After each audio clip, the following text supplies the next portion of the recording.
Hello, friends, and welcome back to another action-packed episode of the Nintengems podcast, the Nintendo podcast where we talk about video games, both new and old. My name is Braden, and across from me, both on video and in audio format, I have my lovely brother, Connor. Hi, Connor. How's it going? It's good, man. Long time no see. I know, I haven't seen you in like 6 or 7 months. I know. It's been a while. We only see each other for the podcast. That's true. It's our only excuse to hang out. Ever. We're lying. We've seen each other. We just haven't managed to record. But our bad. We have missed talking about our video games because we've been playing things. We've been pretty bad about keeping up with the newer releases. Yeah, that's fair. I feel like we've, even in our own like pleasure playtime, we haven't like been playing what's been coming out for the past 6 months anyway. Which the hottest games. Yeah, which has maybe led to a lack of inspiration to record or put out new episodes. It's because we're not talking about the hot button thing at the moment. For sure. Which is still not the case today either. But here we are. We were itching for it. Yeah, it's been a while. Yeah. Well, we'll get right into it. We're sticking to the format. We got a new-ish Switch game, which I think sticking to the format might be a little disingenuous. Yeah, that's especially true. Considering especially considering the concession that I just allowed us to make that like we're not really playing much new. Yeah. And this new release for this episode is also not. It's not super new. When did it come out? It came out in July. Okay. But the thing is, this is a remake of an old Super Famicom game. Mm-hmm. And so, like, whether it's a new game at all, is arguable. But, sure. Yeah, Live Alive is Live Alive. Okay. We might ought to touch on that. I was ready to start calling it Live Alive. Okay. What are you married to? Any of them? I prefer Live Alive. I'm pretty sure that's what they called it in the Direct when Okay. like the American voiceover pronounced it, and so I was like, okay, we're gonna go with that. That's what I thought too. But I was surprised to just hear you do Live Alive right out the gate. Well, I want to, for those watching us, I don't know, you can kind of see the cover art, and like they kind of flip the word the second live, right. And there's an A in the middle kind of dividing them, and so like it is. I would say it's up to user interpretation, but okay. Live Alive is how they said it on the Direct, so we'll go with that. Mm-hmm. But I played that, and I beat it, and it was quite a game. Quite a game. Yes. What kind of game? I was excited when I saw it on the Direct, actually. It just, they said you play as 7 different characters across 7 different timelines, time periods, rather. And there's the Wild West, there's prehistoric times, there's medieval times, there's Edo Japan, there's Imperial China. I'm missing a couple, but Distant past and distant future. There's present day, there's near future, and then distant future. Okay.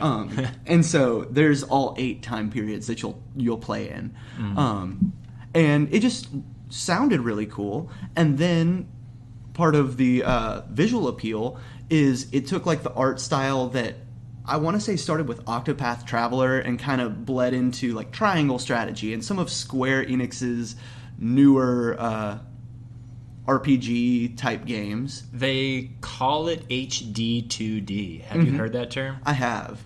And I hadn't seen it until I was kind of researching Live Alive information. But yes, I think that's an appropriate term for it. Yeah.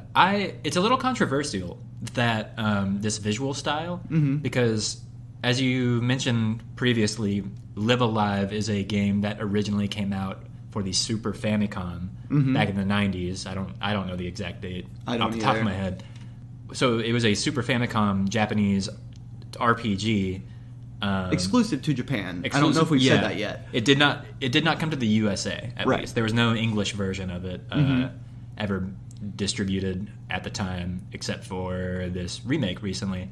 But the HD 2D style that they have adapted it to, that both Octopath Traveler and Triangle Strategy follow, is sort of putting those 16-bit 2D graphics from the Super Famicom into 3D. It's almost like referring to an older episode, Paper Mario. Sure. It's a lot like Paper Mario. It's sort of like this pop-up book effect where there are 3D it's a 3D world and there are 3D models, but the character graphics, the character sprites are flat 2D images kind of propped up, standing up. Yep. It's like a diorama. There you go. It is a moving diorama. Right. But with a sort of Minecraft visual style where even like all the blocks, all the 3D environments and the character graphics are pixelated. They're still 16-bit sprites. Are they 16-bit? Is that the correct term? I understand what you're saying, but in technicality, do you know if they're only 16-bit? Not for this remake. Not in technicality. Like because they redrew all the sprites and made new animations and stuff.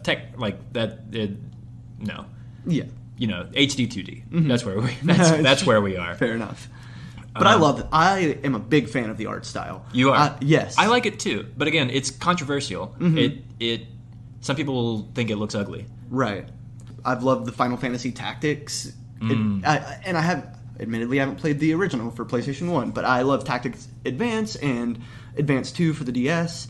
To me, it feels like the next level of that kind of.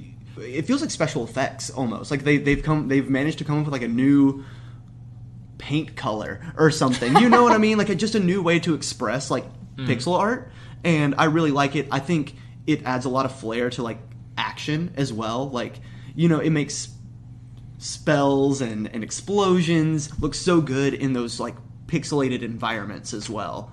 I don't know. I think it looks great. Interesting. I played a bit of Octopath Traveler, which I think we've tried to talk about maybe before a little bit. I still want to play Triangle Strategy, and so I don't have too much first-hand experience with HD 2D. So this was kind of my first, but Live Alive, like I said, it isn't a JRPG. It's a remake of a Japan-only game, and let's see if I can find it real quick. 94 was when it originally released, so just short of 30 years. It's advertised as 7 chapters, 7 characters, each with their own storyline written by different people, and so it's supposed to be a storytelling experience, but part of the neat, I hate to use the word gimmick to it, but you used the word deconstruction when we were discussing before we started recording.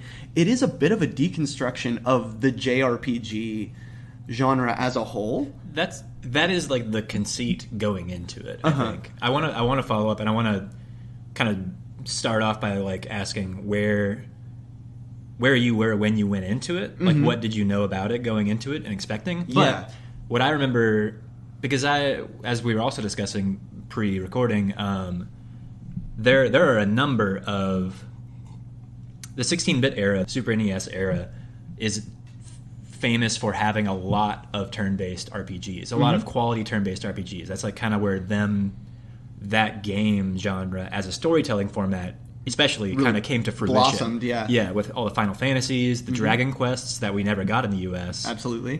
Which, to my point, is that there's a lot of conversation about those games that Japan only got. The Dragon Quest games, a couple Final Fantasies, Terranigma, I think might be next on like this HD 2D remake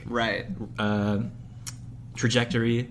But there's a lot of those, and it's interesting having witnessed Live Alive that I feel like I don't see it mentioned as much as I would expect. Sure. Because with that upfront conceit, that the concept of the game that it presents itself with is already like, I'm listening. I'm in. I feel like everybody should play it. Any self-respecting gamer, especially if they like RPGs, should probably play this game. Yes. Because the concept itself is so unique, but also to know that it brings it to fruition so well, and even in the original version, like not even just this like well-produced remake, but the original version. Yeah, it was a stand-up game. Yeah, revolutionary, arguably. Yes, I'm getting ahead of us. Because you are ostensibly also my intro to this game. Where were you? What did you expect going in? What did you know? I remember watching Nintendo Direct when it was announced. That's about all I knew.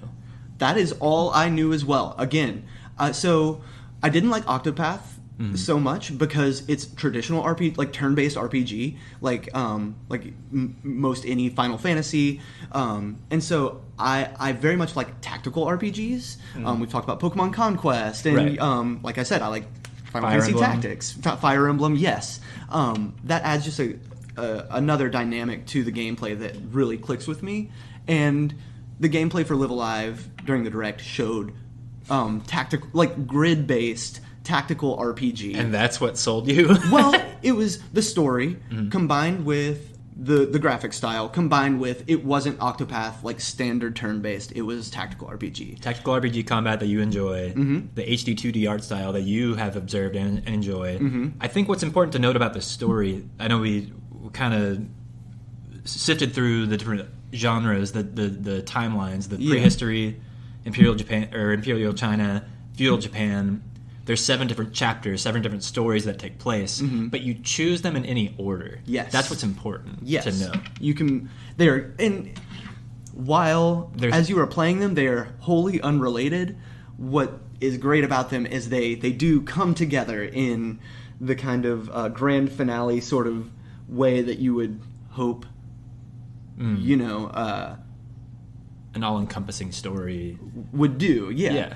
And we'll touch on we'll get closer to that. Like to me, it was when you were playing it and you told me that they all converged eventually was interesting to me because I think that's a spoiler. I think but it's okay. I think they mention it in the Direct. Okay, I'm pretty sure they talk about the intertwined destiny of these heroes and will they come together to defeat a great evil or something like that. I really don't think.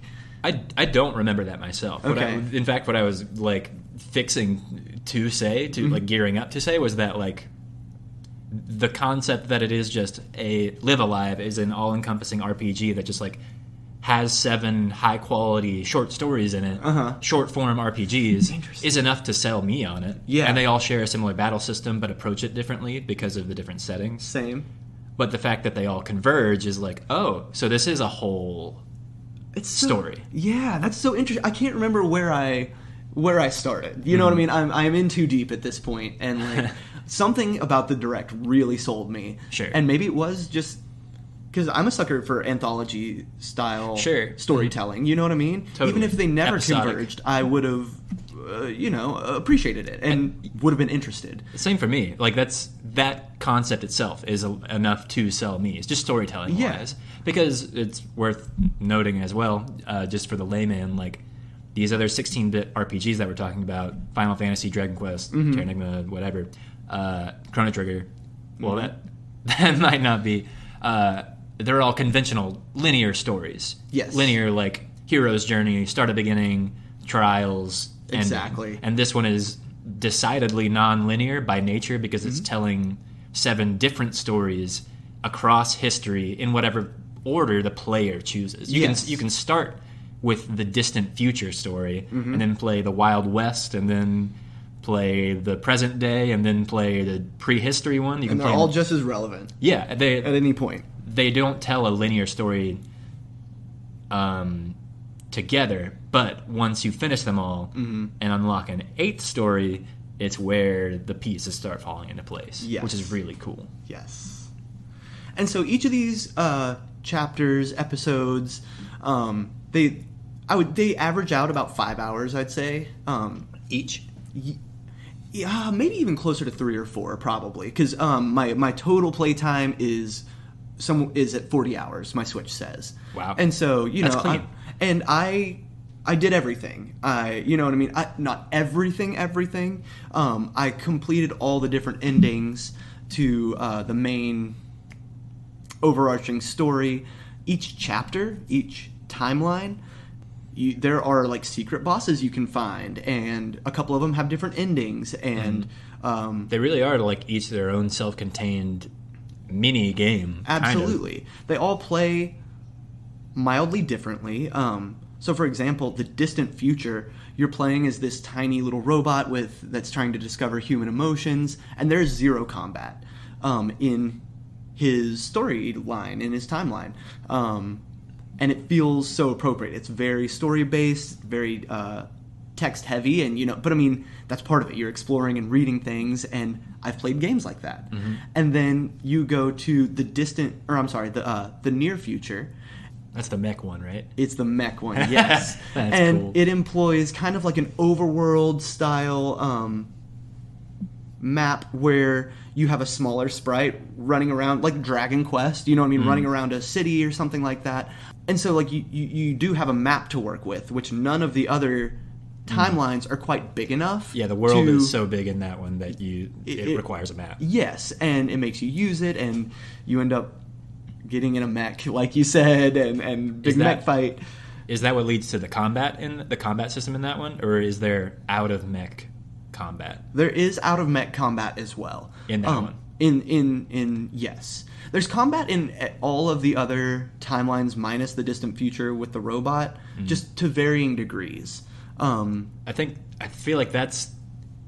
I mean, you can go story by story if you want and explain the mechanics and the story, like the plot details. Like, go for it if you want. But I would think the ultimate through line I want to get to for the moment is they all use the tactical RPG combat system that you use. Yes. But in different ways. What's the difference there? What's some variety?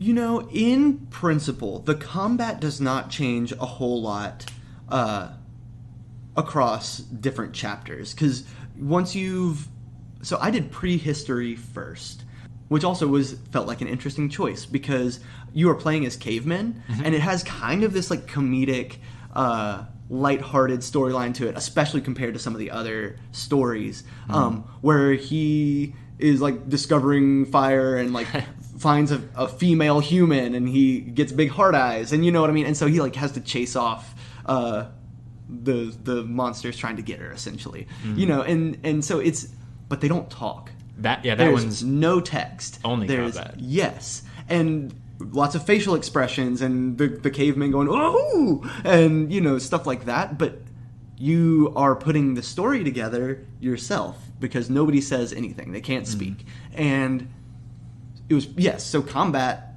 was kind of the focus there, and I really got a grasp for how their tactical RPG worked. It's not nearly what you would expect from the comparisons I was giving. Like, it's not a Fire Emblem size map, you know what I mean? In general, it's a 10 by 10 grid or something like that, and all the enemies just kind of fill in there. There's no obstacles, there's no height. Terrain. Yeah, the terrain, exactly. It feels like chess, almost, more so. Yeah, with the little that I've watched you play, that like every attack has a different attack pattern on the grid, and so spacing is still really important. Yes. If only just for the attack patterns. Again, no terrain or not even a ton of status ailments, it looks like. There's a few, but you're right. Yeah, you some of your attacks you might only be able to attack in a northeast southwest, one grid each way. But some, like the Lone Ranger, the Wild Wild West, he has guns, what I mean? And so all his attacks like go in a straight line, even diagonally sometimes, and would just follow the grid all the way to termination. And so it feels really good unlocking new attacks for your characters, and it also feels good learning the boss patterns, because you can kind of learn what attacks they're going to use and move into spacing that won't be struck by an attack, Now, you say these characters get new abilities. They level up within their own stories, right? Like in a sort of traditional RPG way? Yes. Again, everyone except for the robot who doesn't have combat. Will end up leveling up somewhat throughout their story, unlocking these crazy new attacks. Each chapter really does feel like its own game. Just the level of detail they put into the stories, the characters, the present day storyline. You are a world champion fighter. Like, you aren't into any specific discipline, but you learn the attacks of those that you defeat. And so it's MMA. Yes, I don't think they call like they don't quite right. call it that. I don't know. It's interesting. It's the anime version. Yeah, you know. And so it's one of the shorter chapters, but similar to the Street Fighter like character select screen, like 8 bad guys pop up. You pick one, you'll fight them in a battle, and as they use their attacks, you learn their attacks, and they're all from like different countries, and so like you learn like a German suplex, and then like American Grand Slam, and like all that's just 2 very lame examples of one character's abilities that they learn, but each character just has these beautifully named and thought out attacks that are very relevant to their story. And to the point about the combat, I assume that character, the MMA fighter character, all of his attacks, you need to keep in mind positioning, but like they're all close quarters. They're all a square around him, right? Interesting. And yet that still feels good, as opposed to like the range attacks and like the more complicated spacing to it. What's the gimmick there? It does. I mean, the gimmick for that chapter is you need to learn your opponent's moves. And really, that does rely on the positioning. You know what I mean? Like, you have to get in close, and you attack in a certain order based on your speed and things like that. So, like, based on your speed and when your next move is, do you need to move out of the way or find a different spot or attack? I forget. Maybe it's unique to a particular story. Does it ever broadcast the enemy's move before they make it? I feel like that's at least these days for tactical RPGs, that's kind of a common thing in the mechanics of battle systems. Some stronger moves do have like a charge up period, and so like they'll tell you what space is in danger for the next turn, or no, actually, like it won't tell you what move they're going to use, but you can usually kind of guess like, oh, the fact that they're charging is going to be either this move or this move, and you can kind of adjust position appropriately. Exactly. Given how story-driven the game truly is, it is not an uber-hard game. Most of the chapters are fairly straightforward. The rate at which you level up is pretty quick, I would say, compared to... you have to fit a lot of progress in such a short amount of time. Exactly. To give you the scale that you want for each chapter, the power scaling. Exactly. I don't know, by the end you feel crazy powerful with each character, which is really fun. Shoot, I did lose my train of thought a little bit. But, sorry. Yeah. So, MMA fighter uses the close range square. Gunslinger's got long shots. Prehistoric, I guess, close range. Yeah, probably as well. It's interesting. The only chapter that has any sort of crafting is the prehistory. You find like bones and twigs, and you make them into weapons. And different weapons and stuff. That's cool. I think that's where I was going. It's just like each story is kind of compressed, and like a lot happens in a short amount of time. But there's weapon sets for each character. You form a party for a lot of these. So I mean, like there's multiple characters that require equipment per chapter. Their own unique equipment. Exactly. And it's not overly complicated. And I think the difficulty is kind of what I was touching on. Like, it's not like there's a button you can press that says suggested armor, suggested equipment. Okay. And I mean, I tended to do that because I was trying to I was there for the story a little bit more. And so that's what I was getting at when I lost my train of thought. It's just the difficulty is not absurd, so that you can get through it and experience each chapter the way they want. You know what I mean? I died a handful of times on a handful of bosses. You want that. Yeah. And that felt right, and it felt good. But by the same token, just it's not an overly difficult game, and I don't think we've said this yet, it's half art piece, half game. It is absolutely a game, and there's gameplay to be had. But like a lot of it is for the experience and like what they are bringing you through rather than what you're actually doing. Yeah. Does that make any sense? I am totally with you, I think. Because I feel the same way about Undertale.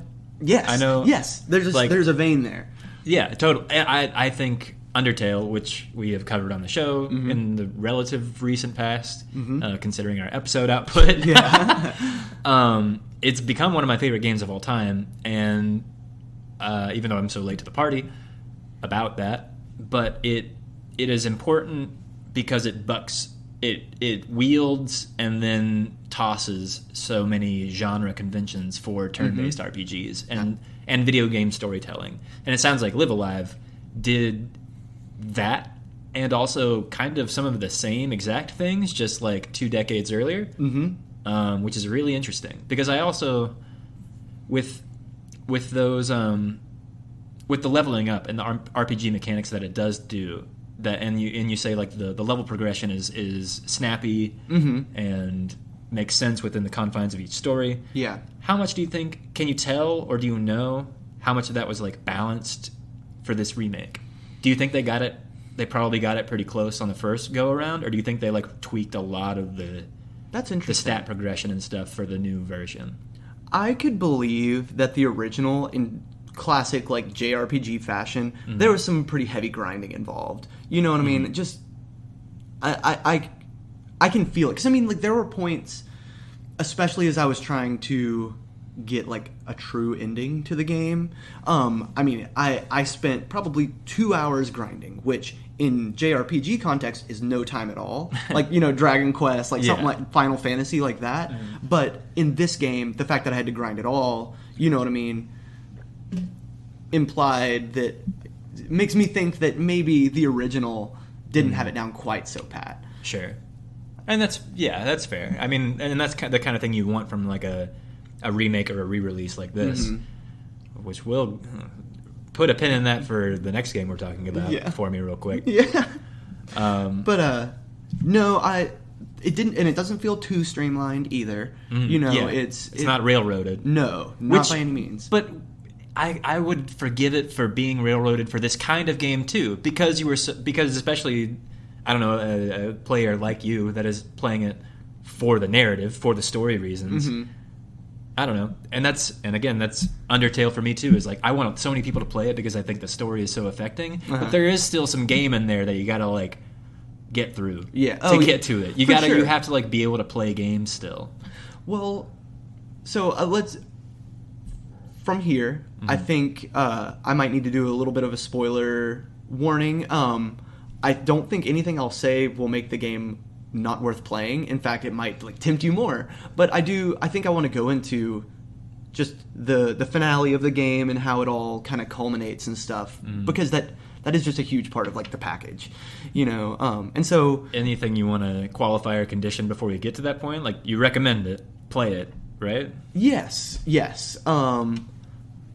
If you can take on, if you have never played an RPG or a JRPG before, if you can take it on as like, this is almost a sampler platter of what JRPGs can feel like. Like, each chapter will feel a little different, and there's a game that plays exactly like that, you know, somewhere. Sure. You'll love it. And then even if you have JRPG experience, you'll also love it as an art piece, as a deconstruction of the genre. Exactly. And there's more to it that you will enjoy, that if you're dropping off now, we'll discuss now in the spoiler section. It's also, before we go into spoiler, it's just and something that we haven't really touched on yet, it's just a beautiful remake touch-up job. Like, a touch-up is reductive. Like, yes. In a world where, in a gaming landscape where we're getting many remasters, remakes, re-releases, ports, and like the terminology of those things, said phenomena is like always up for debate. Yeah. This is a really, really, really high production value, well constructed, well made remake with love, with so much love. This is a quality made video game that has been like love a love that has been remade with passion, and that, if nothing else, should be celebrated, because I feel like it's really rare that one could be ultimately satisfied with a package like this. Connor, our music nerd, hasn't even played it, and he's like just banging the soundtrack like on his own time. So good. And I did a little research, and they we'll do this before we launch into all the finale talk and stuff and get super spoilery, but the music is beautiful. Obviously it's a Square RPG, that's probably a prerequisite, but the original composer, they brought her back for the remake.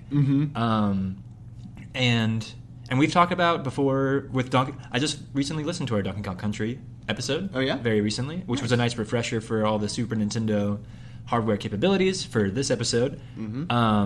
The Super Nintendo sound chip, pretty well, highly advanced for the time, sounds really good, but they lost all of the MIDI files, all of the music files for the original game, so it had to be remade, re-recorded, recomposed, essentially, rearranged from scratch. They brought the original composer back, and even that is so impressive. Yes. And because it sounds so good.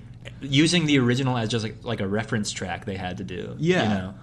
And it sounds really beautiful. Well, I had not heard any of the tracks before, but Me neither.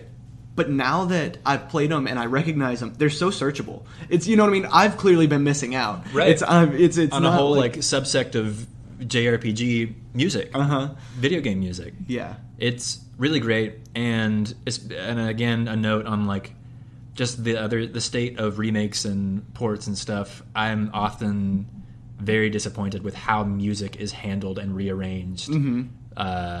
With remakes and stuff like this. Like I mentioned Omega Ruby and Omega Sapphire, any of the Pokemon remakes, I don't know, man. Music doesn't do it. Yeah. But this is really good. Anyway. A lot of good chiptune stuff, but like Twilight of Edo Japan has like almost stereotypical Japanese music, you know, and like each timeline feels very appropriate. Like they chose instruments from either that part of the world or that time period, and kind of arranged it as such. Like the prehistory is very tropical and fun, upbeat. Wild West got twanging guitars and stuff. Oh yeah, but they could. Yeah, and they did that on the Super Nintendo, the Super Famicom too, which is already impressive. Yes, that they made such a wide variety cornucopia palette of sounds, but to so faithfully and so effectively reconstruct it so successfully is from awesome. Nothing. Like, yeah. Anyway, let's get into the ending stuff because and then we can lavish it some more. Yep. So spoiler territory starting now. We'll have timestamps in the bio, I suppose, for the next game that we have on the lineup. But so there are 7 timelines, chapters presented initially, with a secret 8th once you complete those 7. And that 8th chapter is the Middle Ages. Each character, you can rename them, but they have a standard name. His name is Orsted. And so you choose that chapter and you play it, and you learn a little something about the bad guys from all of the timelines that you have played through. You might have noticed that the final boss for each timeline has some sort of wordplay relating to audio. How so? So, like examples. One of them is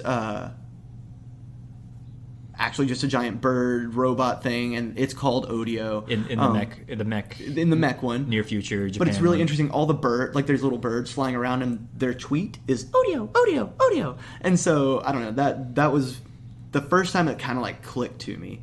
Odie Obright is in the present day Street Fighter. The final boss, his name is Odie Obright. And I don't know why. I thought that was a very clever one. Let's see. So there's Odo, O.D. Wan Lee, Odeu, O.Dio, Odie Obright, Odeo, OD10. Which OD10 is distant future, like a, you kind of start putting that together. At the end of Orsted's chapter, his chapter is quite tragic. His best friend betrays him. The princess he was there to save thinks that he killed his best friend and the king. Basically, he is so overcome by despair and horror, hatred. He becomes the Dark Lord Odio. Doesn't the princess like kill herself? She too? kills herself over the body of his best friend because she's so aghast by. Yes, it's a crazy chapter, and once he accepts Lord of Darkness Odio into his soul, the chapter ends. That's chapter 8. Thus opening up chapter 9, which is almost like a whole new menu of the character chapters to play. The character select screen looks different after you beat chapter 8. Yes. Why? How? Because there is, what is it called? The Domain of Hatred? Domain of Hate? But yes, so the whole chapter is called like the Domain of Hate or something to that degree. And from there, you can pick any of the characters again, including Orsted, the Dark Lord. His character select screen looks a little different than the others. He's like tinged in red, and like the platform he's on is red, and so you don't really know what that means. Instead of blue. Instead of blue, or white maybe, but whatever. So from there you pick a hero, not Orsted. But I chose the robot, and as it turns out, in this final chapter, he finally gets to fight. He's got some badass attacks that like really pull his weight, and you wouldn't have known it based on his chapter. So I was glad I picked him. Where does it? When you pick him, though, where are you? Yes. So you're not in his timeline. No matter what character you pick there, as long as it's not Orsted, you will appear somewhere in the Middle Ages timeline and in that map. Each character kind of has its own starting area for the final chapter, but regardless, you are ending up in Orsted's timeline. You will be in the Middle Ages, either in the castle or out in the woods. As the robot, or as the caveman, or as the gunslinger. You have been summoned from your timeline for some reason, and they're very confused. Just waking up. Yes. And also, in terms of progression, they're waking up after the end of their chapter. They are at the whatever status you leveled them to. Whatever level they are, whatever techniques they have. Which is bizarre. Which is cool. Yes. It's like they've completed their story, and then at the end of it, they are summoned to this Middle Ages timeline. Whether they're coming back in time or forward in time, they're all being collected here for something. Yes. And so you start wandering around. The Middle Ages looks much different than it previously did when you were playing Orsted's chapter. It looks decrepit and destroyed, and there are different monsters running around. I've never quite confirmed, but I'm pretty sure they are just various enemies and like demonified versions of like enemies from the various timelines. Yeah, they're all converging. Yes. And so you have to take a little time and you wander around, and eventually you will start coming across the other heroes from the other timelines, scattered throughout the Middle Ages, and you can recruit them to your party. Quick side note, what is so important to me and the music nerdness about me is that the battle theme for this final area is the main theme that plays when you boot up the game. It's like the title screen theme. That is theming, baby. That is bookending. That is what that. They do it all so right. Chef's kiss. It's so good. I love that stuff. Yes. So you can recruit whoever you want. Building your party of 7 of the 7 heroes. Time traveling heroes. Yes. Yeah. And you can only find 4. Or you can only recruit 4. They're all somewhere. Right. In the combat is built around a party of 4. Correct. But you want to find all 7. Yes, you want to interact with all 7, make sure they're okay, like see what they think is going on, etc. From there, you will go to the Demon's Keep with your party, and you fight Orsted. He has essentially tampered with all of your timelines, and that was who you were fighting at the end of each of those chapters. He has summoned you for some reason. I don't know if it was because you defeated him, and he needed to finally finish off the heroes who bested him. I mean, it sounds but like he's expecting you. Yeah, it sounds like he's trying to teach you a lesson too. Yeah. Because like in that final confrontation, when you bring your heroes up and confront Orsted or Odio, as he is now, right? Yes, yeah.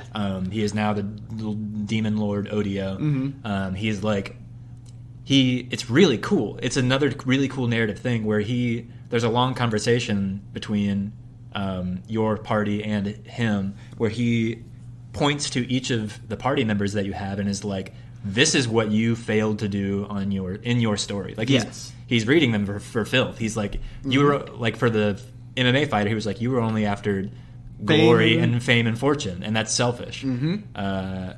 The caveman was only after it to get the girl. Yep. You know, he's like, y'all are mortals and idiots. And the robot, like, you'll never be a human. You were just trying to be something you'll never be. Yeah. Really good, still really, really good theming. And something part of this is a remake, HD 2D, graphics are beautiful, reorchestrated music, voice acting. Voice acting is big. Yeah. And it's great. It's just fine. Some of the best voice acting I've heard, and I think we talked about this, if they were 3D models with, like, moving mouths, it would probably have, like, a little more cringe factor to it. Just like the suspension of disbelief. Yes. To put it in theatrical terms. Yes. It's the less you see directly, the more your imagination fills in the gaps. And I agree. Yeah. I think it's better. I like that there's voice acting. It is well acted for what it is, but if it tried any harder to, like, be believable in presentation, it might not work. Right. I'm with you. But I'm glad you mentioned that, though, because it's a great touch. And again, just the level of production value on this remake is very astounding. Yes. But Odio's talking to all your heroes, shit talking them. That's right. For lack of a better term. And then what? Well, you fight Orsted, right? The final boss. And admittedly, the first time I went through, I had not interacted with all the heroes, and I died a handful of times. Like, it's a hard boss fight. It actually is. And it's kind of typical JRPG, multi-phase, eldritch horror, monster, boss fight, end of the world, fighting god. Yeah, damage sponge kind of thing. Yeah. And so, like, there's some actual, like, tactical JRPG planning to go into it.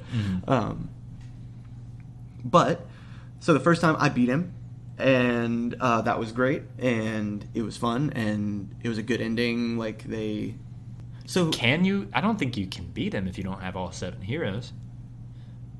I think you can. You think that's possible? No way you did that. When you inevitably lose to him because you don't have all your heroes available. Yes. The world and it rolls the credits. Right. He uses an Armageddon attack and, like, it. You want to get back into that point? Yeah. So, okay. Yes, you're right. I did lose several times. We all go for it. Do it, and then I'm going to cut you off. Yeah. And so when you lose, he uses an attack called Armageddon, and a huge explosion forms, and you see each timeline blowing up with this, like, huge explosion, and the credits do roll. Yes. And Braden thought he was ready to talk about this game. He thought the game was over. For that final chapter... I was happy with the ending. How? When you're collecting all your heroes, if you don't collect all the heroes in the new demonic Middle Ages time period, which you can do, you can get a few of them or none of them and just head straight for Odio. And when you fight Odio and inevitably lose because you do not have your whole party, your party loses, you get a game over, he ends the world and every timeline. It shows him blowing up, casting Apocalypse on every timeline, and it rolls the credits and boots you back to the title screen. And Braden was like, "Well, I guess the game's over. I guess that's it. Time to talk about it." I don't know. So interesting. I might have gone straight for the true ending from there or something. Because yes, I went and recruited all 7 characters. I went back to Orsted. That was the point which I had to grind, and so, like, I did have to. I had to grind to beat him, but I did it. And you have the option to kill Orsted once you beat him. Like, he's defeated. It's a cutscene. He's like, has he learned his lesson?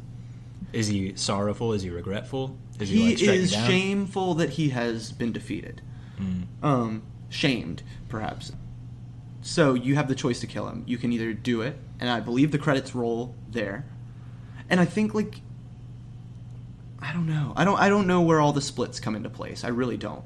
But if you say no, you will walk out of the room, and he gets re-pissed again. And that's when the true secret ending boss comes out, the Sins of Odio. And that's the grand finale final super boss, where... But like the true ending, the good yes, ending kind you have of to one? refuse to kill Orsted during the cutscene. And try and leave, and he will reinitiate a fight, and... Is that what was happening when you were walking away? That was a different secret. That was a different? Okay. Different secret boss. Then forget that. There is another non-canon, non-true ending secret boss to be fought. Yes. Worth noting. Yes. But go on, if you spare him. And from there, so you go into another big boss fight with only your 4 characters, which I believe it is inevitable. You have to deal a certain amount of damage on him, but at some point I believe he uses an attack that incapacitates your characters.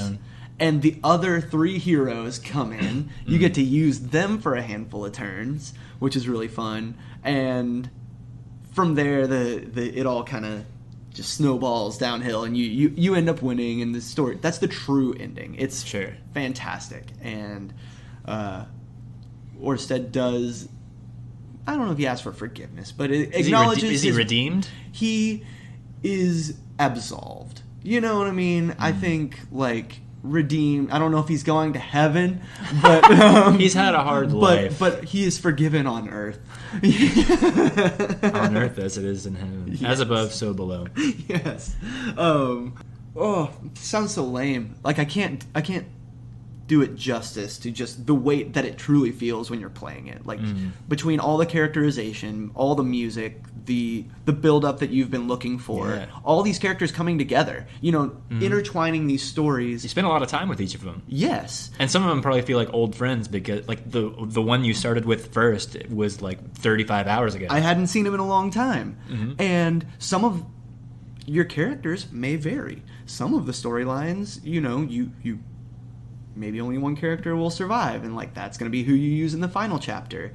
And so, like, I don't know, it's crazy how they weave all these stories together and really bring it all home. Then the final way you can play this game is if you rewind a little bit, and we were back to the character select screen. We said Orsted looks a little bit different. He's got the red pillar. If you play as Orsted, you are experiencing this final chapter from his perspective, his descent into madness and darkness. You see Odio, not Orsted, Odio, spreading out through the timelines. And from there, you get to fight the heroes as the final boss of each of their chapters, using the attacks that they used against you originally. And it was one of the coolest gaming experiences I've had in a long time. How did we miss this game? I don't know. We're so fortunate. It feels... You would have never played so many this. Games feel derivative from it. Totally. Like, it just... So many games... like we without giving credit where it's due. Yeah. We would have never played this, probably, ever. No. If not for this remake. Yes. So, between all the different endings... it's so cool. It's such a good framing device. And then... The final move. I love that stuff. You once you've beaten all the heroes in their own timelines, you go back to Odio in his castle, and you use the Armageddon attack yourself, and blow up all the time. And then the cutscenes run and stuff, and it shows like I'm pretty sure that's when it showed like the original developer credits. It kind of felt like that was the truest ending of all. You know what I mean? Like the grand finale ending. Man, I could be wrong. No. I'm just saying like. Undertale again, like the genocide and like the pacifist ending is like the true ending, but the genocide ending is like the one you should do after that one. Even yes, and it's like more meta and more of a finale in a way. I know what you mean, and so shit's crazy. It's awesome. It rules. It is a fun game. For someone willing to that it sounds engaging to, you know what I mean? I do think like if this conversation has put you off, like if there is any nugget of this with like to latch onto, like by all means follow it through and give this game a try. I would say it is high art to a degree. It is high art considering the medium and yes, the era. I was going to say it is gaming. Yeah. It is a an exemplary gaming experience. yes, that really it is more than it presents. Yes, you could just play those 7 chapters and play 5 little 4-hour RPG experiences, and which is good enough concept to sell me on, and leave it there. But then they tie it all up, and it's amazing. and again, like the love they put into a remake about it. You know what I mean? Like just so, ask me the question. If you think we're like wrapping up on the conversation, if you're ready to wrap up, I mean I feel like we could keep going, but I feel like my words are falling a little flat on it, and so I'm getting a little like I'm not being able to give it the color and life that like I want to. I think we've done a decent job. Okay, we've talked a lot about it. What else do you feel like you want to say? Is this one of your favorite games? I'll ask you the right question, but for you. It is one of the best games I've ever played. Say it, yeah. Say it again. It's one of the best games I've ever played, but like, it's not one of the most fun games I've ever played. It doesn't have to be. And so, video games don't have to be fun. And again, right? Come on. What are they for? Because it was more beautiful than it was fun at times. You know what I mean? It felt more experiential than fun. Enriching. Yes. And so, enriching experience. If you're looking for Mario Boing Boing coins, like this is definitely not the one. Definitely not on my Nintendo podcast. No, never. But if you're willing to just something a little more rich, you know. So the question: do you recommend this game? Yes, there we go. I sure do. Absolutely. And to whom? Certainly anyone who's played a JRPG. To all of you, those out there. JRPG veterans, we salute you. It's for you. I mean, yeah. Purely just as a dissection of the genre and a great culmination of many different ideas. It is the fun factor. You know what I mean? Like there were times where I was like, it's a good thing I'm into the story because like this is not inherently fun right now. And so like, you know, I just really. I 100% recommend it to anyone who's probably listening to this podcast. You know what I mean? If you've made it this far into a conversation about this obscure JRPG game, it's for you. You know what I mean? If you're a gaming enthusiast listening to a podcast about video games, odds are you could get something out of this video game. Yeah. I'm thinking of like my wife who plays Fortnite and Fall Guys and is like great at both. But you know what I mean? Like she's never played a JRPG. Yeah, I would not. Sure. I would not. This is not essential viewing. Yes, but if you've played any Final Fantasy, if you've played some Dragon Quest, if you've played Pokemon, I mean, the storytelling with Pokemon, like it doesn't feel quite as relevant. But that's the thing is like if you understand Pokemon, play this game, Live Alive, to play a game that plays like Pokemon but has a story worth telling. That's true. It's actually true. You know? I think I'm asking you to be brave is the reason I'm a little hesitant on who to recommend it to. Because, I mean, anyone who has interest in an RPG or a JRPG or a beautiful story will enjoy it. It's just it's also just such a unique, almost foreign concept, like the concept of the game itself, that it requires a little bit of trust. Yes. Even if you like JRPGs, it's like it's not a linear fantasy story. Like you said, it's a Wild West JRPG. It's about a prehistoric caveman. Like I don't even know if that requires you kind of just have to like trust me. Yeah. It's good. It's a worthwhile experience. Yes. Right. Brand new at GameStop. It is $49.99. Okay. And so. I guess they're kind and gave you a little remake discount there. You know what I mean? It could be a 60. Like, don't get me wrong. I agree. It's worth $60. Well, there's a big conversation right now. I mean, like Skyrim. Have you seen the Skyrim Anniversary Edition thing? I don't think so. So Skyrim Anniversary Edition, as of this recording, just launched on the Nintendo Switch last week. Skyrim Anniversary Edition. 10 years later. Yeah. And it's $70 on the eShop. $70 for a digital download. For a digital download, Skyrim Anniversary Edition. You can also still buy the original Switch edition for $60 or whatever, or $50 maybe it even is. But the Anniversary Edition is $70 for a digital eShop download. That's crazy. And so, a few times a year it feels like the conversation comes up like, is a remake worth full price? Mm-hmm. Or if I already own the game, should I have to buy it again at all? Right. If you own Live Alive on something, I don't know, it did come out on Virtual Console in Japan and such. No way. In Japan. Okay, cool. It's got somewhat of a classic status over there, to a degree, enough to be re-released in some capacity. Yeah. But as far as this remake goes, and all the Skyrim Anniversary Edition has already also been out for 5 years. Yeah. But this is a brand new, completely from the ground up, fleshed out, high budget, high production value, rebuilt remake that I would pay $60 for. Yeah. Yes. It's a labor of love. Mm-hmm.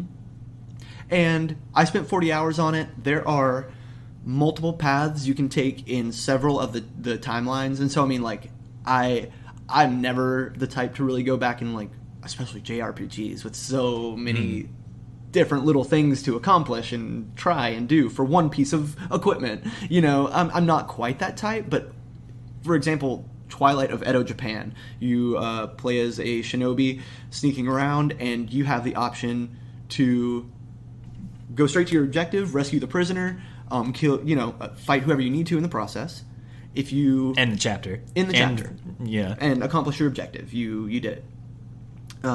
You can kill all 100 shinobi in the castle, and you fight a secret boss and do stuff like that. There are other party members you can recruit in this chapter. Also, apparently, you can not fight anybody, which appears very difficult based on my playthrough. I wouldn't start with that run. Right. But all I'm saying is just there's more hours to be played from this game as well. It can still be a completionist's game, too, yes, if that's the kind of person you are, or if you just end up loving it that much, right? The way it works. Mm-hmm. I could just replay the final chapter over and over. That's the thing I want to say is I haven't played it. I haven't laid hands on this game at all. I've watched you play an hour. Yeah, it's my turn. Put it on the backlog. Yeah, that too. But yeah, just watching it and knowing about it now and learning about it and seeing it, it feels like it's supposed to be one of my favorite games too. It feels like it's one of my favorite games already. It's a really... It will be soon. Yeah. As soon as I play through all the Mega Man X games. Dun, dun, dun. So our next game for this episode is our Nintengems, as it were. Very shiny, bright one. Very diamond in the rough, this guy. Mega Man X for the Super Nintendo. A stone cold classic, right? Not one that I've partaken in, but that was at least what we thought going in. What you thought going in, right? That's what I thought going in, man. It's fine. Everything's fine. It's fine. Mega Man Tears X in his eyes. Mega Man X sucks. I hate Mega. Do you hate Mega Man? Yes. Okay. No. I don't hate Mega Man, but what Mega Man X has taught me, and this is my thesis, is that I think Mega Man games are just not my cup of tea. Okay. And I think that's okay. Okay. I think it's okay for me to dislike Mega Man games. Mm-hmm. And I think I've tried for a long time. There's they're a sum of parts, video games generally are, like we said with Live Alive, music, production, writing, story, mechanics, good levels, bad levels, there are good parts to many Mega Man games. But I think the moment-to-moment gameplay I just almost can't stand. But let's get into it. Mega Man X was released in December of 1993. Wow. December of 1993 in Japan, and then January the following month in the U.S. Mm-hmm. Relatively late Super Nintendo lifespan. Yeah. The Nintendo 64 came out in 96. So midlife, kind of. Yeah. The first Mega Man game for the new generation, right? That is correct. Just worth noting, games like Contra 3, The Alien Wars, had already come out for the Super Nintendo. Gunstar Heroes came out like a few months before Mega Man X. Uh-huh. There were some pretty good run and gun games out there. Yeah. Already. I have many jumping off points, and I don't know which one to pick. What are you thinking? Well, so there were like 8 Mega Man games for the NES, right? That is correct. Yes, Mega Man started on the NES before the Super NES. We had the NES, and yeah, like the mid '80s, Mega Man. Yeah, I think I can check real quick, but Mega Man 1 through 5. Okay, I'm pretty sure. Yeah, already come there's out. a bunch. Like Mega Man, like the best comparison is like Call of Duty or Assassin's Creed. Like it really was annual. Yeah. A new Mega Man 1, 2, 3, 4, 5, and 6, almost consecutive years on the NES. So naturally, people in the 80s, early 90s, were getting a little tired of Mega Man. Uh-huh. Not only were those the mainline games, but there were also spin-offs. There were the Game Boy games. Right. Mega Man Soccer is a real-life video game Oh my for the God. Super Nintendo. I didn't know that. And it even came out here. It's called Mega Man Soccer. Cool. We should find that. It could be fun. So naturally, Mega Man fever might have been dying down a little bit. Because the structure remained relatively the same throughout those games as well, right? Too similar. Like, That's the thing. A Mega Man game. Yeah, can walk us through how a Mega Man game Yeah. feels and plays. The core concept of a Mega Man game is that it's a platformer. It's a jumping game. It's a jump and shoot game. You jump and you shoot. And blast them. Yeah, you're the blue bomber. You're Mega Man. You're a little blue robot man, and he has a Mega Buster on his hand, and he shoots forward with it. And I think Live Alive was really inspired by Mega Man because it takes a similar approach. Oh yeah. Every Mega Man game is not strictly linear. You start. It's a level select. Right. Every Mega Man game, you start at the beginning with a choice of 6 to 8 different levels to choose in any order that you want, and they're always themed levels. Like in the first Mega Man, there's like.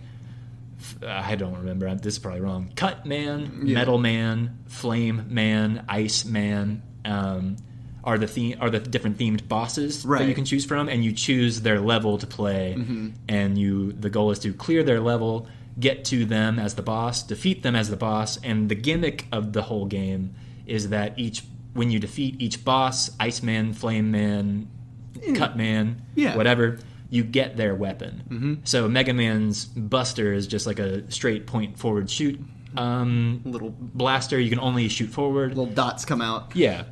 When you get Cut Man, it's like a boomerang. It goes in an arc and it travels in a circle.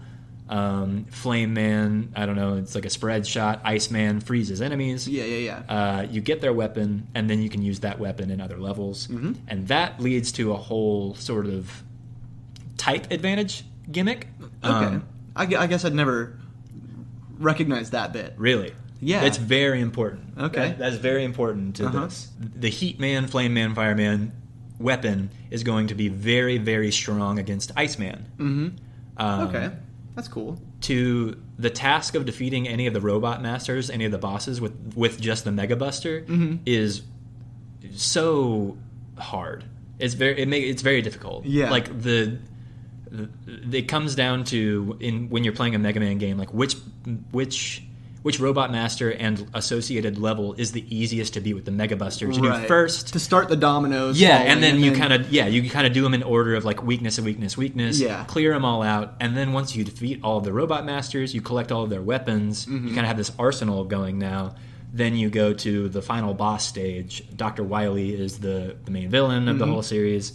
And the Dr. Wily stages are like usually 2 to 3 tougher platforming run and gun challenges that have no direct theme, and you kind of use all of your weapons. Yeah. And they also, Mega Man was like not only one of the first like video games to have proper boss fights, credit where it's due, but also the first video game to have boss rushes. because the Doctor, at the end of the that's cool. At the end of the game, the final boss stage would always have a boss rush of all of the robot masters. God. It's cool. It's Mega Man's really cool. It sounds like why it's hard though. It's why it's hard. It uses a live system, you know. All this is also important because it applies to Mega Man X as well. I'm describing like Mega Man 1 right now, but so far, literally everything is the same in Mega Man X as well. And I'm getting to it. But boss rush, you know, at some point right before the final boss, the final Dr. Wily fight, you fight all the robot masters in an order, and they're all kind of cakewalk because you have your weapons, you have all the weaknesses, and then you beat Dr. Wily, and that's the game. Yeah. Mega Man X is the exact same thing. And that's the problem. Okay. And that was my problem with it, is because I went into it with, I guess, incorrect expectations. Mega Man, you know, first coming out in 1986 or whatever for the NES, gotten stale by Mega Man 5 probably for the NES. Yeah, absolutely. And then when the Super Nintendo rolled around and people were losing interest in Mega Man, conventional Mega Man game. Right. And so what Mega Man X is, its promise from it being called Mega Man X, you know, like extreme. Yeah. It has a total... Mega Man, as it was, kind of had a classic 80s anime retro art style to it. Yeah. And this was like sleek and shiny, like... Cool. 21st century. Very almost over-designed, like complicated... robot designs with pipes and tubes and lights and buttons. They made everything look way more extreme. Yeah, you know, it's like the old Final Fantasy art versus like Kingdom Hearts characters. You know what I mean? Absolutely. Just like it was clearly a different kind of marketing.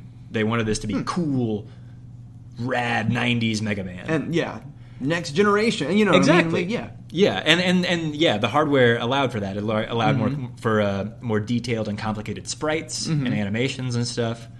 But yeah, with all this extremeness to it, I was hoping that the game would have reinvented itself a little bit, a bit more extreme, a bit faster, more satisfying, more run and gunny, a la Gunstar Heroes or Contra 3, games that were already out. Maybe Mega Man had learned something. Nothing? So close to nothing. I have to mention, now you can dash. Okay, I was gonna say, can you double jump yet, or no? Like, can you? You can like side dash. You can dash and you can wall jump. Okay, which is cool. Those are I'm not giving those enough credit. I don't think. Had other games done it? Yes. Yes. Yeah, I mean, Ninja Gaiden did wall jumping on the NES. Pretty sure that's been around for a minute. They've been around for a while. I mean, dashing. The problem. Mega Man, is it a run and gun? Would you call it a run and gun? I would have a hard time, like, technically, maybe in premise, like... The promise of a run and gun video game, run and gun being a genre, is the run, you know, speed. You run. And then speed, platforming, traversal. You know, Mario runs. Yes. Mario runs and jumps and has momentum, and it feels good. That's why it's cool. Right. Run and guns like Contra or Gunstar Heroes don't necessarily have, like, intense movement momentum or complex movement mechanics, but they have a lot of options and it feels good to move. Yeah. And even if it doesn't, the levels accommodate appropriately. They're not about platforming all the time. Yeah. Because you also have the gun to the run. Yeah. The shooting feels good. Contra and Gunstar Heroes, these are just my examples. They're not like the templates or anything, but you know, maybe, and not that Mega Man needs to be a running, I don't know. You can point in 8 directions. Yeah. That's important. You can point in 8 directions, and enemies explode and feel satisfying to beat. The weapons are satisfying to use. Presentation is good. It's fast. Yeah. It's exciting. It's arcadey. It's responsive. Arcadey, yeah. I think that's a... And Mega Man X is so slow and plodding, and the platforming is it feels just like the original Mega Man. It's just slow and methodical. It feels more like puzzle platforming sometimes. The enemies are just damage sponges. Doesn't feel like there's much impact with your weapons. Not at all. I don't know. I've never thought... I don't know why. I've just always had this vision of Mega Man games as being, like, punishing, but not in like a difficult way, in like a poorly programmed way or something. Like the sprites are too, like their hitboxes are too fat, or like my toe touches something wrong, or he jumps and like I swear I should have made it on that platform, but like the sprite misses. You know what I mean? Like I bounce off of it. I mean, I roll off of like the side of a ledge instead of landing on it. I don't know. It's always been clunky to me. It is. It feels clunky. Fat and like clunky. It is clunky. There's no momentum to the jumping.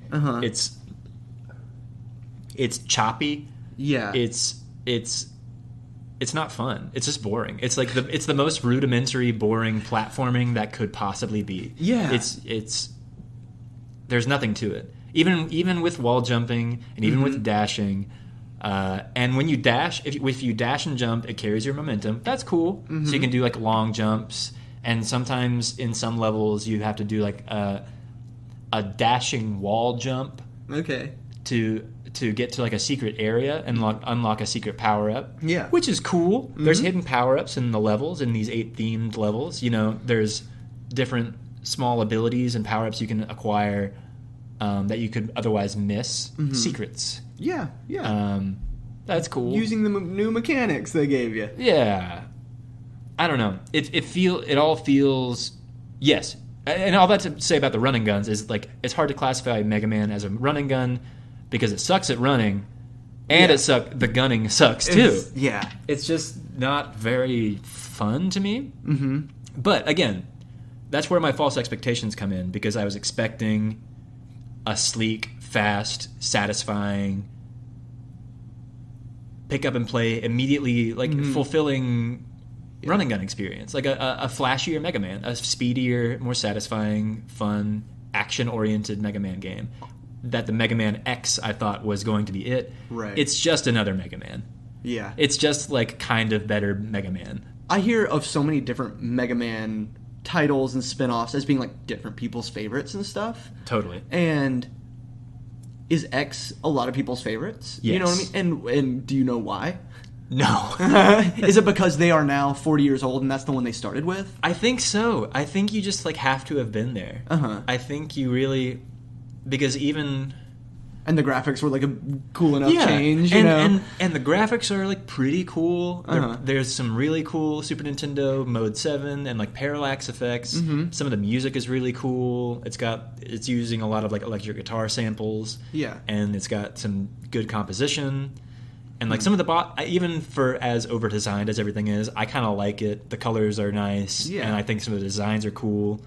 You know, credit where it's due. But ultimately, even with a historical an archaeologist's eye, it just almost doesn't feel like there's a ton to go to it for that other games since then certainly haven't done better, but even by the time it came out, we're already doing better or more fun examples of that style of gameplay. I think this was just like a really good Mega Man game for the time. Like I think that's most of what it is, and I think some people really like Mega Man for some reason.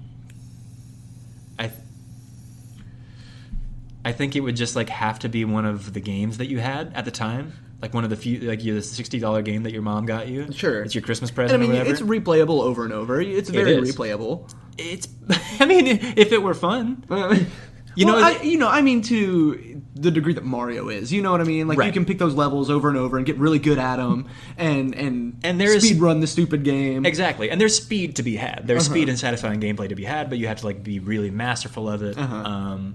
Which is again part of the appeal. It's almost like if the running sucks and the gunning sucks, it almost like Mega Man games and Mega Man X by extension almost work better as kind of like puzzle adventure games. It's like, especially in this one, because the weapon effects, like the advantages, like the fire being good against ice or whatever, are a little less obvious. And even the order that you do the levels in, like, I don't know why, and there's no hints to any of this either. It's just kind of experimentation.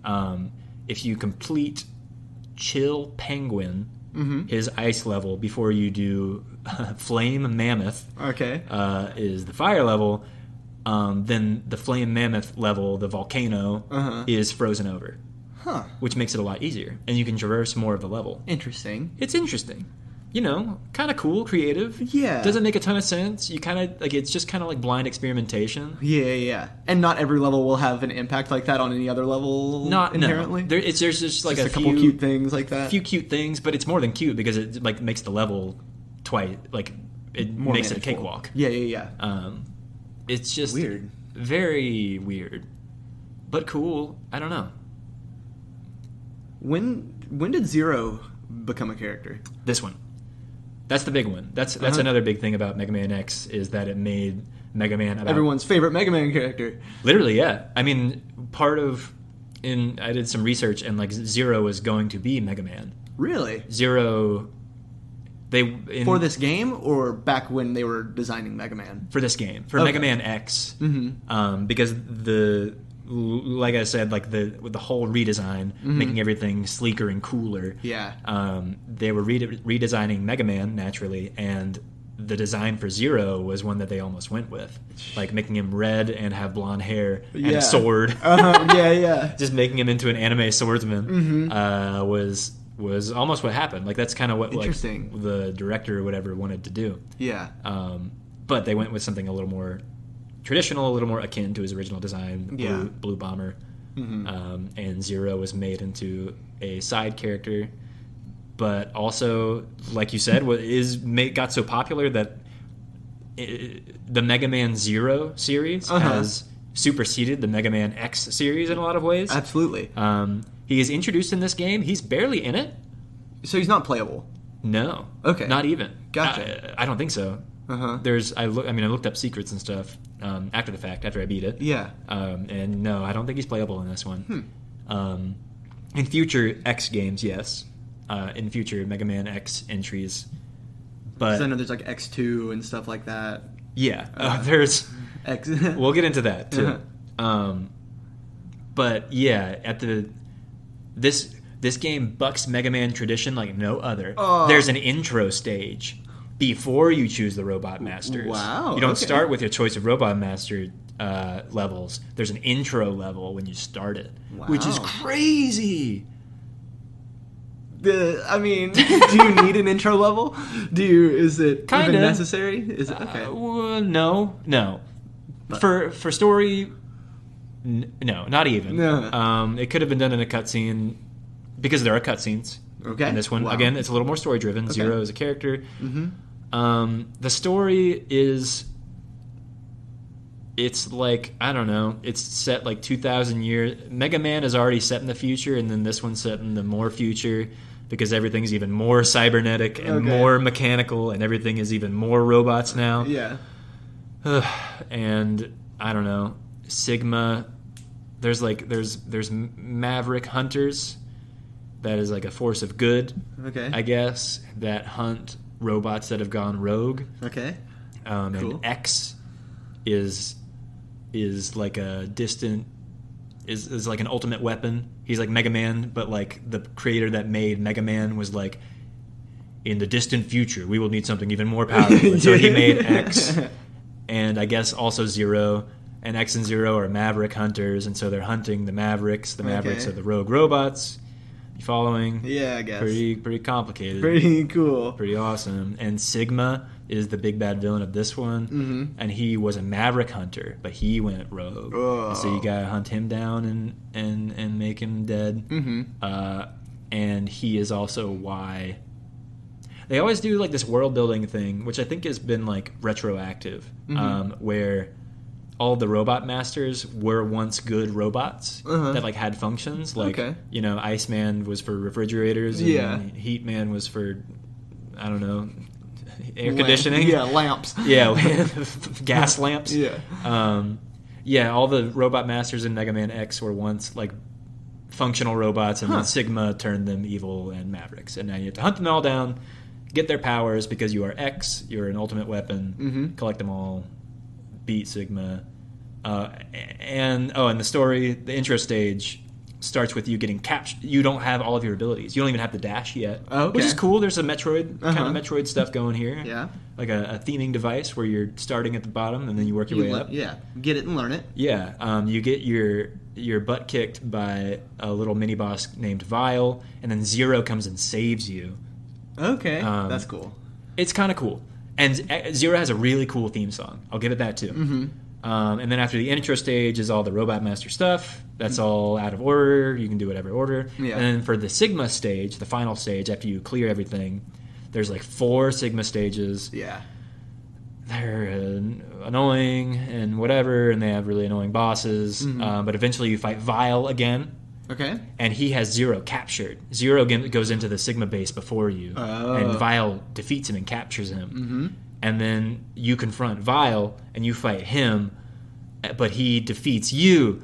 And then when he's about to defeat you, Zero breaks out of his cage, and he sacrifices himself. He blows himself up on Vile. Oh, no. In a final act of desperation. Okay. But Vile is still okay. But then you get all powered up, and then you finally fight Vile again as a boss, and Zero is dead. Vegeta sacrifices himself. Quite literally. Goku goes crazy, and it is literally, yes. Vegeta, and then Goku goes Super Saiyan and has to defeat the bad guy. Yeah. And then you go and fight Sigma, and Sigma is even worse of a boss fight. Yeah. Pretty cool game. Pretty cool game. So, are you just mad that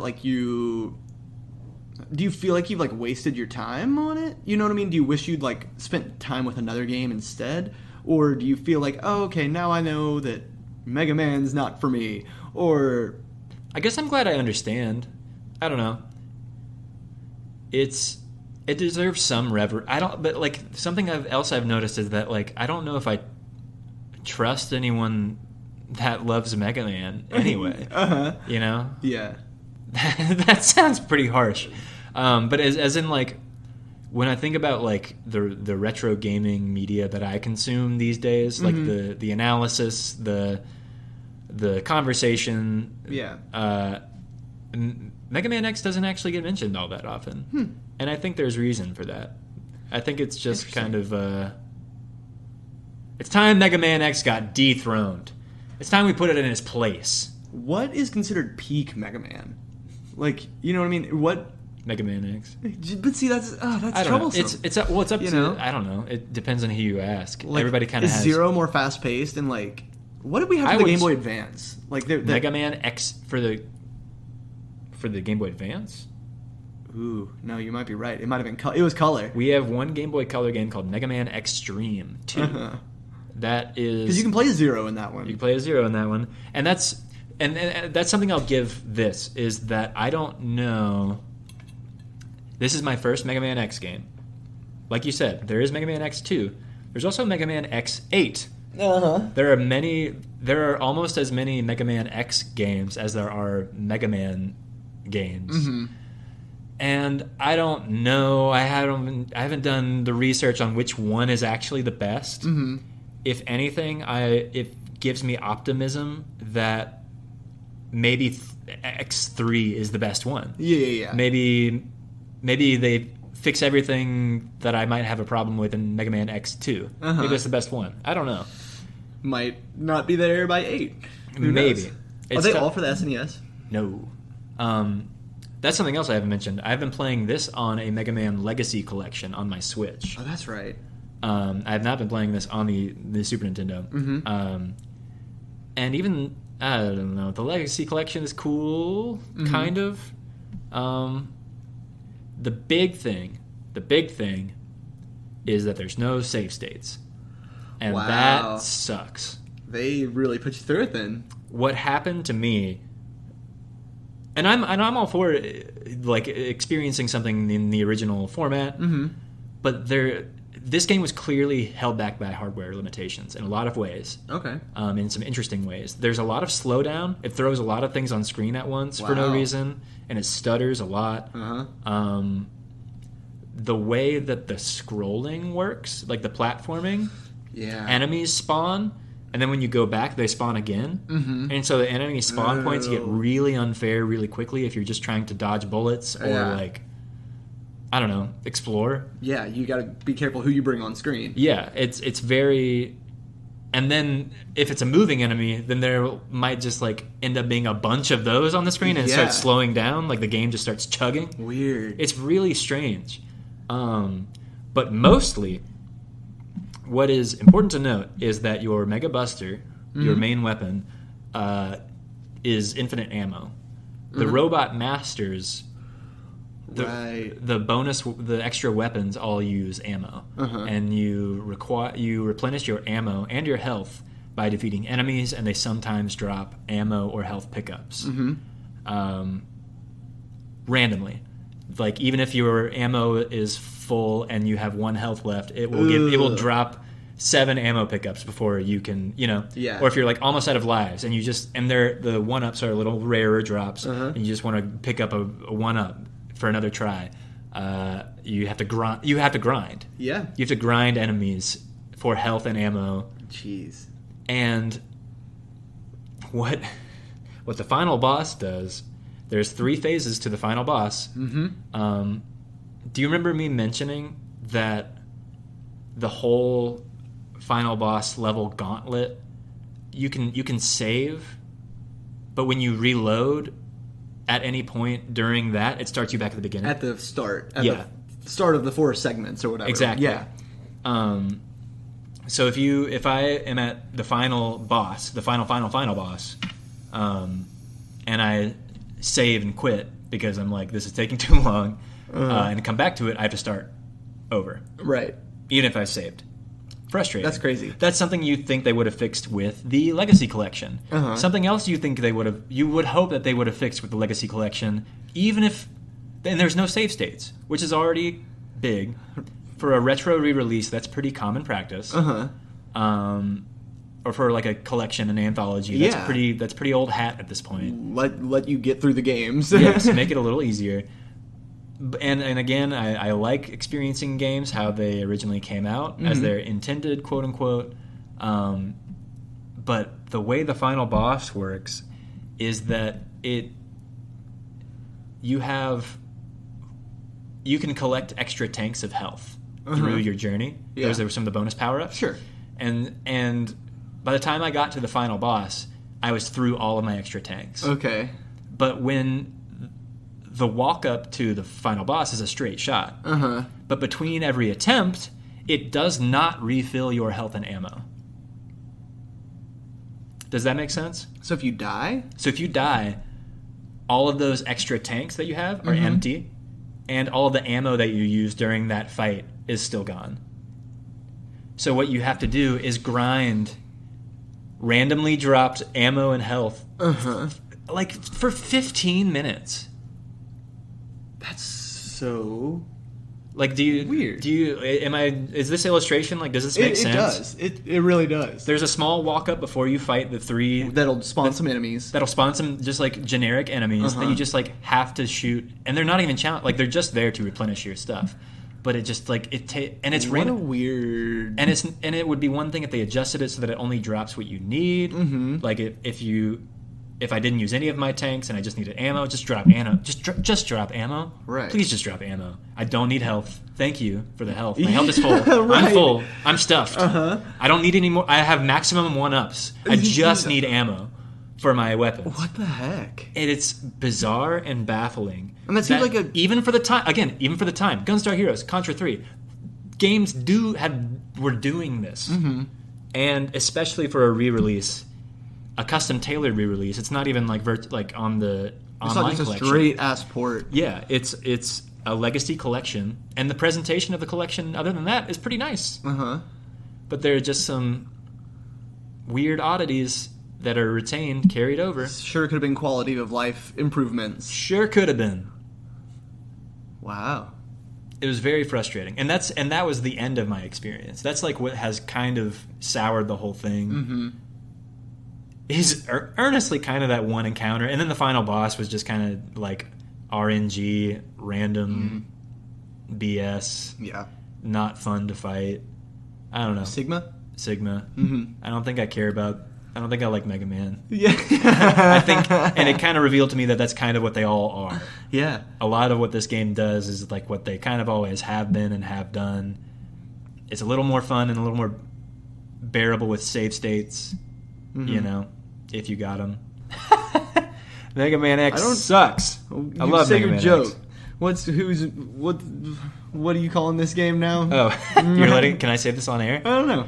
When I've taken some copious notes on just notions and rants that I've had about this game while playing it and since playing it, and something that I've landed on is calling it Smegma Man Sex because I think it sucks.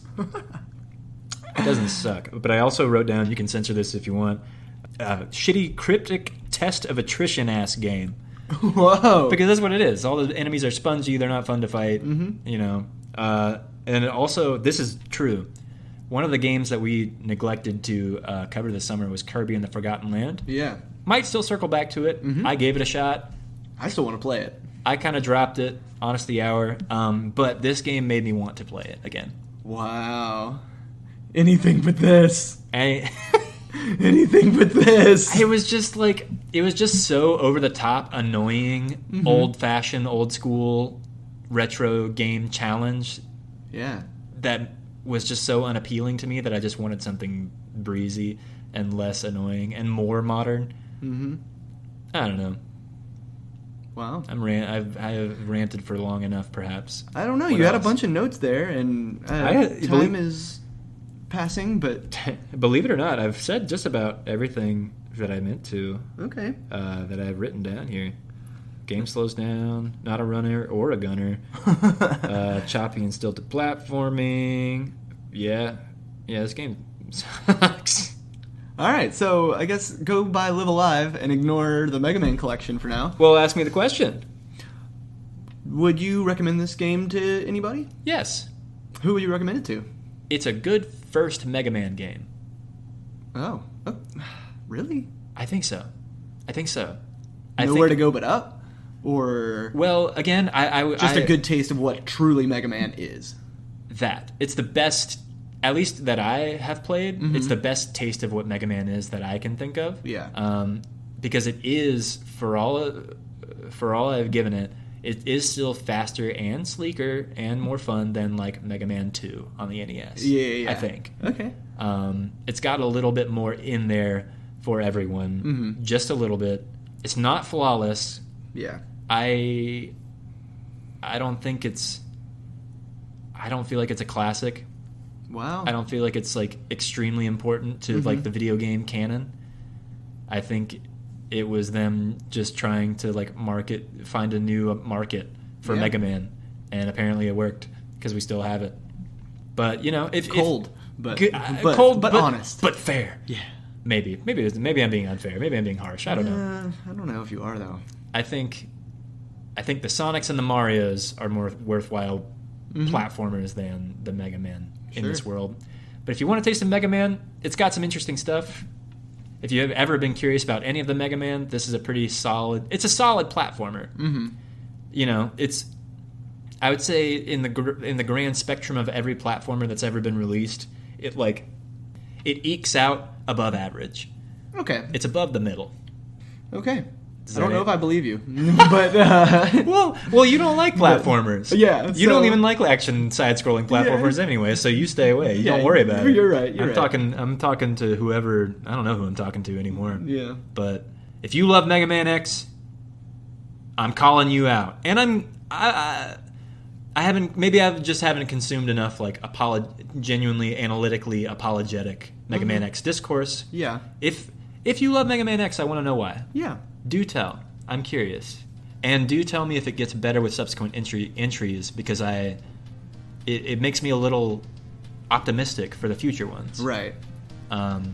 This collection comes with Mega Man X 1 through 4. Okay. So I'll probably give the others a shot eventually, but yeah, shout at me. Angrily or supportively. I want to know what you think. All right. Should we get out of here? I guess so. First episode in 6 months. Summer break is over. Woo! Yay! Time for fall break. Yeah. We'll see y'all later. No, but really, we have episodes in our minds for you, so stick around. We hope to get back on a semi-regular schedule, as semi-regular as it's ever been, I guess. As always, please, like us on Instagram. Make sure you are subscribed to our podcast on whatever platform you're listening to us on right now. We are uploading a video of this to YouTube. Not sure if it'll come. If it'll come before or after the audio. I don't know. We'll see how that works. But always experimenting, always growing, always looking forward. Yes. But all right. Thank you again for listening. My name is Brayden. My name is Connor. And this has been Nintengems. We will see you next time. Love you.